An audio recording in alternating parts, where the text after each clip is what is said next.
విశ్వాసం గల సేనాధిపతి. ఒకానొకప్పుడు వారణాసిలో ఒక కాకిరాజు నివసిస్తూ ఉండేవాడు. అతను తన భార్య అయిన కాకిరాణిని ఎంతో ప్రేమగా చూసుకునేవాడు. ఒక రోజున ఈ రెండు కాకులు వారణాసి రాజు యొక్క అంతఃపురాన్ని దాటి వెళుతుండగా కాకిరాణి వారణాసి రాజు యొక్క వంటగదిని చూసింది. ఆహా, ఆ భోజనాన్ని మాత్రం నేను రుచి చూస్తే. మరుసటి రోజున, రా ప్రియతమా, ఎక్కడికైనా వెళ్ళి ఆహారం వెతుకుదాం. మనం వెతుక్కుంటూ తెచ్చుకునే ఆహారం నాకొద్దు. నాకు రాజుగారి అంతఃపురంలో చూసిన ఆహారమే కావాలి. ఆ ఆహారం నాకు దొరక్కపోతే నేను చనిపోతాను. కాకిరాజు ఏం చెయ్యాలా అని ఆలోచిస్తూ ఉండగా వారి సేనాధిపతి అక్కడికి వచ్చాడు. రాజా, ఏమిటి విషయం? ఎందుకు బాధగా ఉన్నారు? కాకిరాజు జరిగిందంతా సేనాధిపతికి చెప్పగా, ఓహో, ఇదా విషయం. బాధపడకండి, నేను చూసుకుంటాను. రాణిగారికి ఆవిడ ఇష్టపడ్డ ఆహారం దొరుకుతుంది. సేనాధిపతి వారిలో ఉన్న 8 కాకి వీరులతో ఆ అంతఃపురానికి బయలుదేరాడు.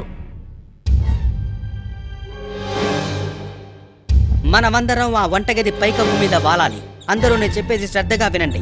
వంటవాడు రాజుగారికి భోజనం తీసుకెళ్లేటప్పుడు నేను వాడిపై దాడి చేసి భోజనాన్ని కింద పడేలా చేస్తాను. అప్పుడు మీలో 4 అన్నాన్ని, మరో 4 చేపని తీసుకుని రాణి వద్దకు వెళ్ళండి. అదిగో వంటవాడు వస్తున్నాడు. వాడు దగ్గరికి వచ్చిన వెంటనే నేను వాడి మీద దాడి చేస్తాను. సిద్ధంగా ఉండండి, అర్థమైందా? మరుక్షణం వంటవానిపై సేనాధిపతి దాడి చేశాడు. ఆ భోజనాన్ని వదిలేసి ఆ కాకిని పట్టుకో. భోజనం కింద పడిన వెంటనే ఆ 8 కాకులు భోజనాన్ని నోటితో తీసుకుని ఎగిరిపోయాయి.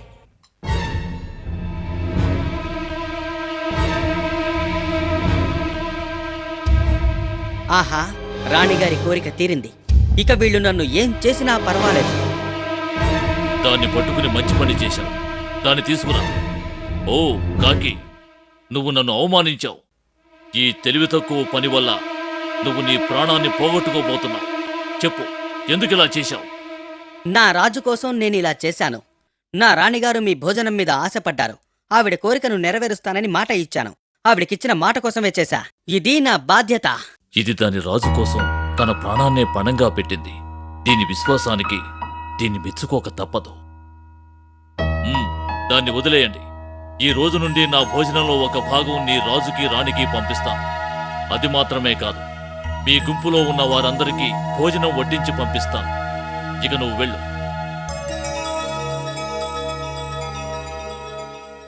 నిగ్రహం పాటిస్తే ఏదైనా సాధించగలం.